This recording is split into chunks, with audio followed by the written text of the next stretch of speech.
Yes,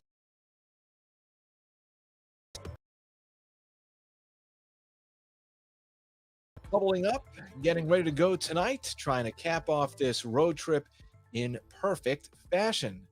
It is crazy and probably hard to process as far as the travel log as of late for the Sixers.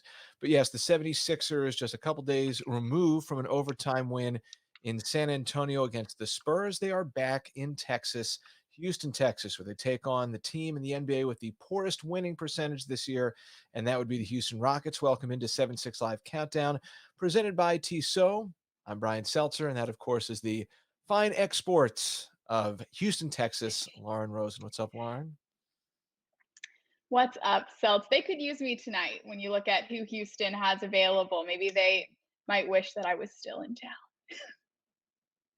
Right. The question is either who does Houston have available or who is not available for the Rockets. I think what I can tell you, you can update me, Lauren, if I'm wrong here. 8 players available for the Rockets tonight. My understanding is that there will be 8 available, not unlike when the Sixers had to play with 8 against Denver earlier this season. The Rockets plagued with injuries, some health and safety protocol stuff. They're gonna be very short-handed, but Doc Rivers addressed it just minutes ago in his pregame media availability, and he said that nobody was really feeling bad for the Sixers when they faced a similar, if not exact same situation earlier this season. He's looking forward to giving this team his best punch with his team and hopefully getting out of Houston and making it a 3-0 road trip. Aside from Lauren, of course, the two other great things from Houston in years past in terms of basketball, Daryl Morey and James Harden, no longer with the Houston Rockets organization, and the record shows Houston is 16-49 this year. They have just had a brutal run. No John Wall tonight for the Rockets. That was the big pickup for the Rockets in the deal that sent Russell Westbrook to the Washington Wizards. But for the 76ers tonight, Lauren, we keep our eyes tracked on the top of the Eastern Conference standings, where the Sixers reside, and thanks to the Milwaukee Bucks sweeping the Brooklyn Nets in a 2-game series at Pfizer Forum over the last couple of days. 76ers with 7 games to play. They are 1.5 games up on the Brooklyn Nets, which are in second, and Milwaukee is 1.5 games behind Brooklyn for third place. This is exactly where they wanted to be. South Doc Rivers said it from the beginning of the season that the goal was to win the East. Got to win it in the regular season, get that good seeding, and then win it in the postseason, which is inching ever closer by the day. Just a few games left in this regular season, and the Sixers control their own fate now. Indeed, they do. The Sixers coming off a 106-94 win against the Chicago Bulls. The Sixers doing a great job on the second night of a back-to-back on Monday, having traveled 1,250 miles by flight overnight from San Antonio, where they played in overtime to get to United Center. For the Sixers, Tobias Harris, a really strong showing. Seth Curry looking really good once again. Ben Simmons helping close things out on the defensive end. I want to start there. Why don't we go straight to talking about some of the things that we saw in the game on Monday? If we look at some of the highlights, the Sixers improving to 2-0 on this road trip. They've run their winning streak to 5 consecutive games. They have an opportunity, Lauren, tonight to match their longest winning streak of the season at 6. Well, it's been a doozy of a trip purely from a scheduling standpoint. Of course, the Spurs competing to get into that play-in tournament, but the Bulls and the Rockets not as much in the mix. You would have thought it could be a really easy trip for the Sixers, but of course, having to fly up to Chicago after playing in San Antonio, turn around and fly right back down to Texas. Not the friendliest schedule, but they found a way in both games. And if there's any silver lining in giving up 2 pretty significant leads, it's that they had to figure it out late, and they did so twice. Something that helped the 76ers figure it out against the Chicago Bulls in the final minutes. Tobias Harris, loved seeing Tobias get back on track. That's not to suggest that he was not helpful or productive in the games prior to coming back from his injury, but I thought Monday, Lauren, without a doubt, was the best we've seen Tobias since his knee contusion. I mean, 10 of 13 from the field. Tobias has been extremely efficient all season long, but to see him get to such a high place of efficiency in this one, a really good sign as he heads into the playoffs. He has lofty goals. He said he was not impressed when the team clinched their playoff berth. The team has a lot more to do, and this is one of the guys who's leading them forward. Harris, his 20-point game, his first 20-point game since the injury. That's all the way back a few weeks ago. And the other thing for him was in the fourth quarter, we became, Lauren, accustomed in the earlier stages of the season to seeing Tobias Harris really do a great job of Mhm. closing things out late in games. And he scored 3 straight field goals in the final 6 minutes of regulation to really help clinch this one for the Sixers. And Tobias was active all over the place, like that mean jam right there. When I see Tobias playing like that, I wonder, how did the opposing team's coaching staff vote for the All-Star game? That's what these mean Tobias performances get me thinking about. And Tobias is thinking just that as well, Seltz. He's told us he's willing to show out for opposing coaches who he believes may have skipped over him in this year's All-Star bidding. But we've talked about it a bunch of times, certainly playing like an All-Star this season. Hopefully the team has the deep run that he has been pursuing for so many years, and he can get that official All-Star berth in 2022. Just seeing Tobias scored all 3 levels on putbacks at the rim with that really nice fadeaway jumper. He did not actually score a 3 in the game on Monday, but in terms of his range, I thought he showed a pretty good variety in his offensive arsenal throughout the night against Chicago. Just really encouraging to see Tobias Harris get back in a groove, and that's something that he spoke about after the game on Monday. Trying to get our full rhythm, and make a big push here towards the end of the year. Being in first place is good. That's been a goal for us all year long, and we want to sustain it. So we're just looking to ride this thing out, being as healthy as possible, and then a great rhythm for when we start the playoffs. Also, Lauren, for the 76ers, Ben Simmons putting up really solid numbers, 15 points on 6 for 7 shooting. He had 6 boards, 5 dimes, 3 steals as well. Lo and behold, for the second time in as many games on this road trip, there was Ben Simmons coming up big, clutch in the final moments on defense. Doing whatever it takes. Just the night before in San Antonio, Doc Rivers called his 2 charges taken in the overtime period the biggest plays of the game, and he was absolutely huge. Once again on the next night, Ben's talked about it all season long, but he wants to do whatever it takes on either side of the ball to make sure his team is winning. And Celtics doing just that. The team hasn't lost since he returned from that non-COVID illness. You don't say. That would seem to suggest this guy certainly has a positive impact on the 76ers as we see him throwing down a left-handed jam right there. And right when we think of closers, typically the first area that our mind moves to is what's happening on the offensive end of the floor. Like we've seen Tobias Harris be a closer for the 76ers this year.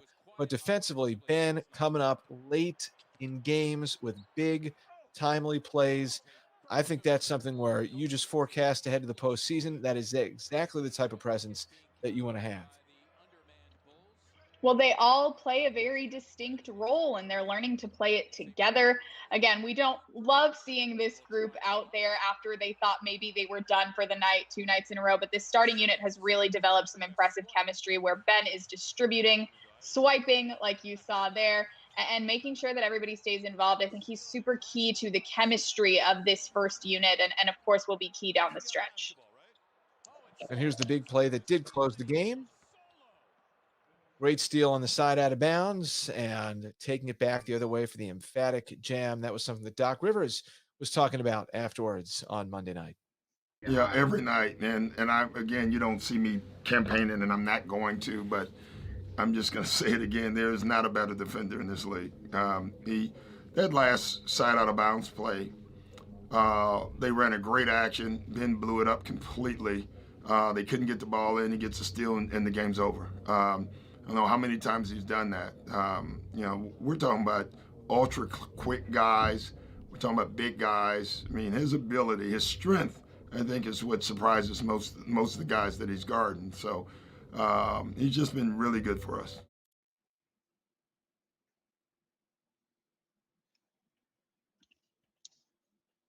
Think we might have lost Seltz's audio, but if I had to guess what he was saying, he's talking about just how key Ben Simmons has been down the stretch, echoing Doc Rivers, echoing lots of folks that are calling for him to perhaps be Defensive Player of the Year this season. Seltz, I know you saw the rankings.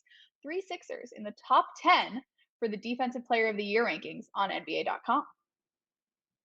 I was going to say maybe hold on there a second, Doc Rivers, with the bold proclamation that Ben Simmons is the best defender in the league night in, night out. Could we have the potential for internal strife and infighting? Matisse Thybulle, what would he say, Joel Embiid?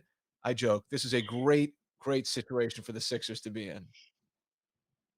It's a very good problem to have, seeing three guys perhaps jockeying for the biggest defensive award that there is in this game.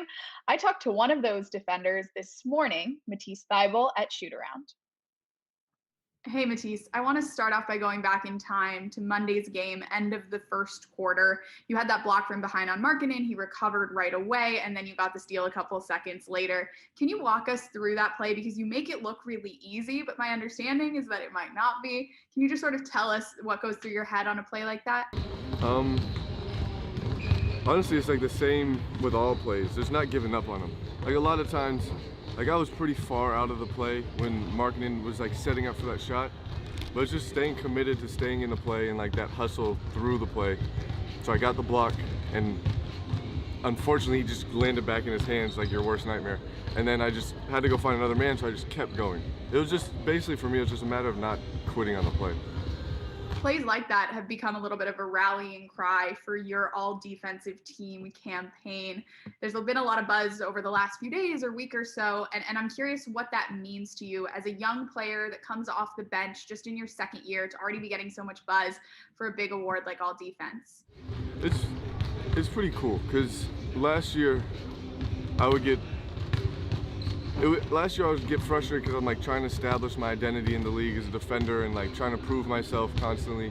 And guys like Tobias and Mike kept telling me last year, like, if you just keep doing what you're doing, you'll become known around the league. You'll be notorious for what you do. And they're like, just stick with it, just stick with it. So for me to see now, just in year 2, how that's kind of coming to fruition is pretty cool. And I think it speaks a lot to like their mentorship as like my vets and stuff. And last but not least, Ben and Joel have been pretty vocal about the fact that they think you should be on one of those all-defensive teams. They've sort of been the leaders of your campaign, at least publicly. What does it mean to you to have two all-stars like the two of them be such supporters of yours and really be advocating for your success? I mean, it's so cool to see it, like see them talking about it with you guys, with the media, because in private, they've had these conversations with me since like halfway through last season. Like they've been like a voice in my ear, just encouraging me to continue what I'm doing and encouraging me through mistakes, which is probably the biggest thing for a young player, is not to, like I go out there and I make mistakes now, and to not have your teammates get on you and get frustrated, but to have them like see the potential of what like me learning through those could be. And Ben and Joel have been huge, just being two of our best players, to know that I have their confidence and like they have my back through my mistakes and through my success has been huge. So now seeing it in the media with these awards coming up, it's like the coolest thing ever. Matisse Thybulle, thanks so much. A final nugget that Matisse shared with us this morning during that shoot around was his relationship with Danny Green. You heard him talking about Ben, Joel, Tobias, Mike, but this season, Danny Green, of course, joining the fold. Matisse said that Danny is great at telling Matisse other players' tells. He's good at making sure Matisse is aware of what those players' tendencies are as an elite defender himself that has had a few more years in the league. He gives Matisse pointers on a nightly basis. It's something I've had the pleasure of sort of observing from afar, but Danny's always in Matisse's ear, giving him little pointers here and there.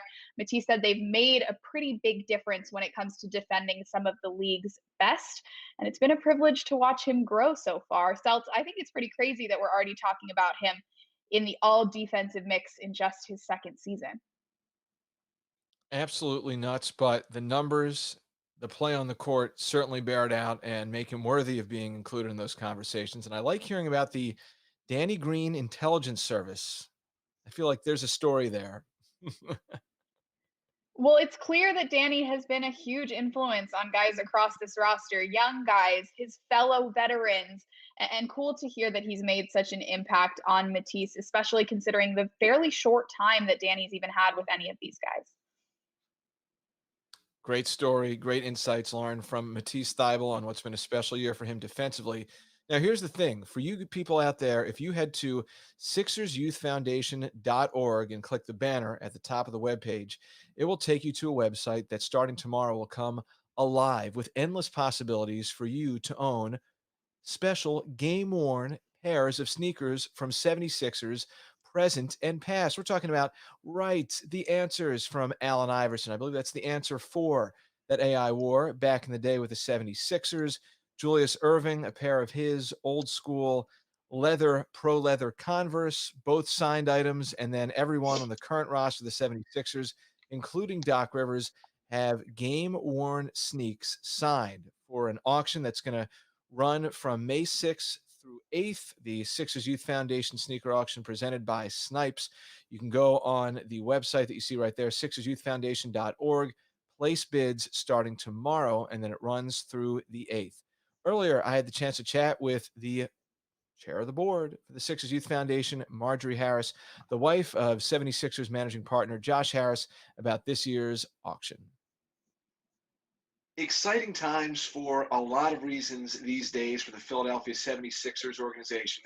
The team is tremendous on the court, and off the court, the Sixers Youth Foundation is hosting an auction for game-worn sneakers by past and present members of the team. It is great to be speaking with Marjorie Harris. Marjorie, how are you? Good, great. Thanks for having me today. I would consider myself a budding hoop sneakerhead. I'm not an expert. I don't know all the sneakers. But when I saw this come along, I was like, yes, this is the type of auction that I want to see. Sneakers from the guys, sneakers from legends. How did you guys come up with such a cool, different type of concept for the auction this year? Well, as you know, this has been a trying year for everyone. And unfortunately, we could not have our annual gala. So we thought, how are we going to raise some money and how are we going to bring some happiness to the community and a little bit of pulling us together? Because that's what we feel when we go to the gala. So we bounced a bunch of ideas around. And like you said, the sneaker business is huge. And people love sneakers, whether they're wearing them, collecting them, waiting for the newest edition of whatever player they follow. We know that sneakers are really important and exciting. And so we thought, what better than to auction off our players' sneakers? A really cool thing to me is that the gala, having been there in previous years, one of the defining traits of that is it always brings fans close to some of their heroes and their favorite players. How do you do that these days? Not easy, but you're getting not just a sneaker that these guys like, but they wore them in a grain and they're signed by these players, which is really neat to me because it seems like it still creates that connection between the fans supporting Sixers Youth Foundation and some of the players and legends. Yeah, I mean, I agree with you. I think that to be able to have a sneaker, and I'm actually going to give you an in-person sneak preview. Yes, I mean, it's love it. it's one thing to see it on the screen, in the box, in the auction, but actually seeing it next to my head, I won't get it too close because it is actually worn in the game. So you can do what you want with it afterwards in terms of smelling, but I think it's actually pretty good. I think that this is super exciting. I mean, it's a little piece of history. And, you know, as we continue to charge towards the playoffs, we're number one in the Eastern Conference. Who wouldn't like to own a pair of Joel Embiid or Ben Simmons sneakers? So, you know, I think that there's a lot of excitement around this. And I think it's something fantastic if you have the opportunity to own a little piece of basketball history and raise money for an amazing cause to give back to the youth in our community. To me, that's a slam dunk. Fortunately for my wife and children, I feel like, as I said at the start of that interview, I'm becoming a budding hoop sneakerhead. And I thought it was great learning more about this auction, seeing some of the items that are up on SixersYouthFoundation.org. I especially like, I think I said this, we may air this part of the interview later for our next show on Friday, but the Air Furcons, the Nike BB NXTs that Furcon has up on the auction, game worn signed sneakers. outstanding. But a really great cause, being helmed by Marjorie Harris, wife of 76ers managing partner Josh Harris, for this year's Sixers Youth Foundation auction. Lauren, do you have a particular thought on all things hoop sneakers? Are you a sneakerhead, as it were? Well, Seltz, I appreciated perhaps most of all what Marjorie had to say about how difficult the year has been and the lack of connection and not being able to gather for opportunities to celebrate the Sixers Youth Foundation or to celebrate these players and have them be able to present these sneakers. I appreciate the way that she's made such an effort to connect with the community over this. I am going to go ahead and agree with you. Furcon sneakers might be the underrated sort of creme de la creme. If you guys haven't checked it out yet, make sure you go see what's available. Your favorite Sixers sneakers will be available. I really like Matisse's. I really like Ben's. I think that there are some clean options, some flashy options. There's something for Yeah. everybody on there. So whoever your favorite player is, whatever your taste is, you will find something on this sneaker auction. I'm excited to see how it all goes down and who ends up taking home some really cool game-worn sneakers from what could be a pretty historic year for your 76ers. So you can lurk now, but then ready for the auction to go live tomorrow. It runs through May 8th, SixersYouthFoundation.org, benefiting the local children of the Delaware Valley. We thank Snipes for being the presenting partner of this year's Sixers Youth Foundation sneaker auction. Tonight, the 76ers are taking on a dramatically undermanned Houston Rockets team, so we're not going to talk a lot about that. Instead, we're going to turn it over to our guy, Jay Crafton, former assistant coach with the Delaware Bluecoats, currently the head coach of University of Maryland Eastern Shore, to break down tonight's matchup.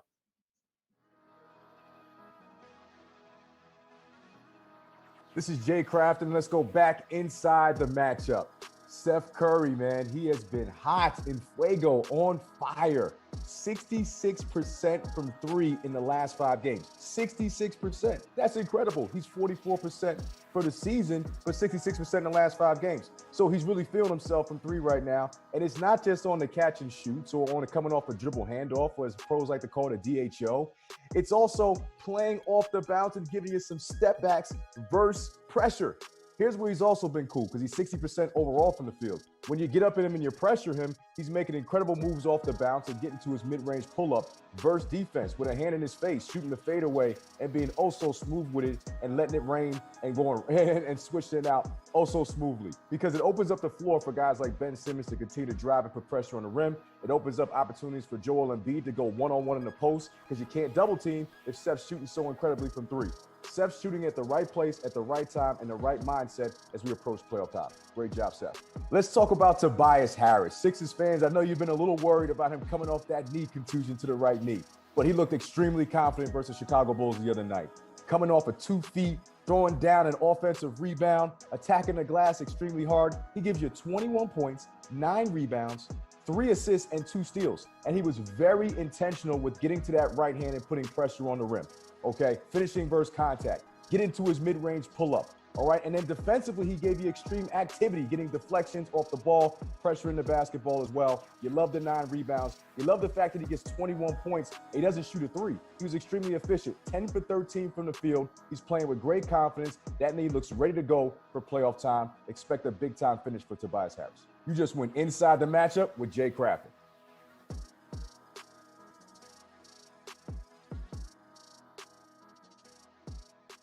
Always love hearing Jay break it down with some astute observation and analysis. One thing, Lauren, we really haven't talked about on this show is something that Joel Embiid brought up in his availability after the game on Monday night, that he's really focused right now, as much as he is having an impact directly himself, getting his teammates involved and sharing the wealth. And I think that between Seth Curry and what he's been doing over the last week and Tobias Harris stepping up the last game against the Bulls, it's been great to see other guys fill out the stat sheet for the Sixers. Yeah, that quote that you mentioned stood out to me too, Seltz. Joel said that he cannot win alone, and he feels really lucky to have the teammates that he has. And so it's his top priority at this point in the season to make sure they're all involved, to make sure they're all finding their spots. And he's doing what he can to put them in the best position to succeed. Cool to see that they're fine-tuning that chemistry and still learning about each other, but obviously doing it at a high rate and winning games in the process. Really cool to hear from Joel about the way he's feeling about his teammates. Finale of a wacky geographical road trip for the 76ers is tonight at Toyota Center. Sixers and the Rockets. Houston has been struggling mightily this year without Daryl Morey at the helm overseeing it all and James Harden in the backcourt. You can see what the numbers say.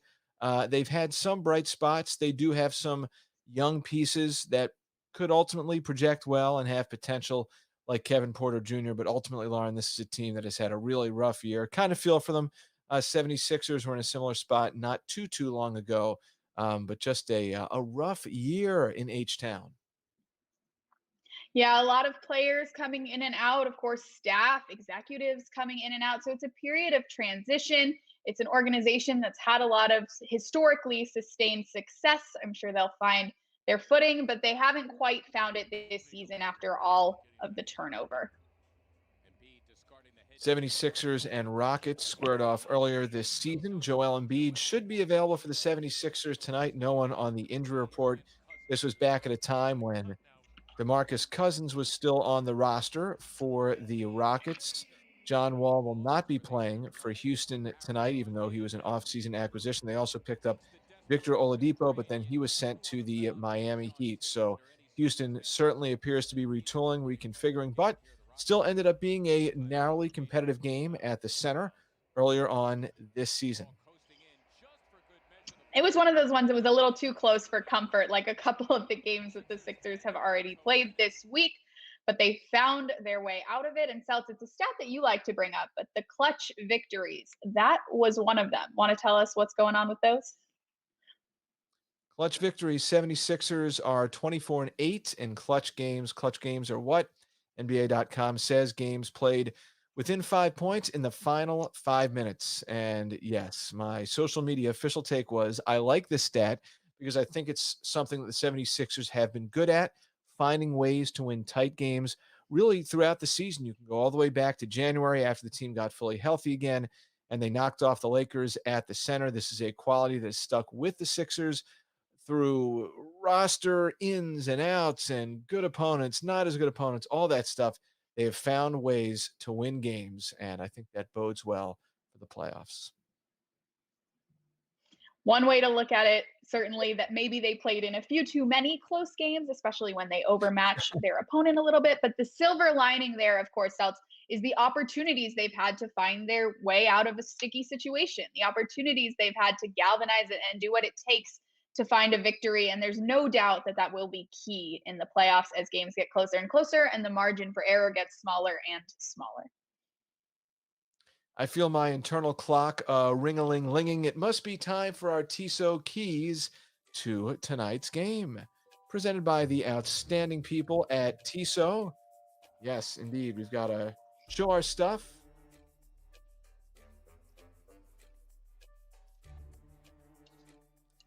Lauren, the Houston Rockets are the opponents. I don't know why I have to say each and every show, Lauren, you're in the leadoff spot, or Lauren, go for it. You're up first. I think we're just going to presume it's going to be Lauren. Lauren going first, please. Here on out. Well, mine is very simple. I'm not going to need the full 24 seconds. The Sixers are the heavy favorite in this one, healthy with the exception of Furkan Korkmaz, who's out with that ankle sprain. But this is a team that's severely overmatching their opponent tonight. If they come out hot, set the tone on defense like they're supposed to do, and then show no mercy throughout the game, they're not going to have problems. Hopefully they've learned from those games that were a little too close for comfort early this week, and they can come in, punch first, and keep punching throughout. No mercy. Straight to victory. Yes, the 76ers need to go 5-2 or better in their final 7 to secure the number 1 seed. So tonight, a winnable proposition for the Sixers. Nothing guaranteed, but certainly would like their chances given the state of both teams' rosters. For me, my key is don't let Kevin cruise. Kevin referring to Kevin Porter Jr., who dropped 50 on the Milwaukee Bucks in an assist double-double not too long ago last week. So he's a young talent who's got some electric potential to him, and certainly is a guy who can create for himself if you let him get going. Don't let him get going. Don't do it. Simple. Easy enough, Seltz. Cut and dry. Looking at the rest of some of the 8 players whom the Rockets have available tonight, There are some NBA names that you could recognize, like Avery Bradley, Christian Wood, Kelly Olynyk, but again, firepower. Probably the only source of that is Kevin Porter Jr. So the Rockets tonight going to try and give it a go with 8 players. We get it done. We try to get it done with 4 players here on 7-6 Live Countdown, presented by Tissot. Each and every stream from Ryan Coletti and Trevor Gaffney in the back, Lauren Rosen up front. I like our roster with 4 people. As do I. Not sure how well we would match up against these Sixers or these Rockets, but I think for our intents and purposes, we are fully manned, and I appreciate all of you. All right, we will talk to you on Friday when the 76ers are back at home. Enjoy tonight's game.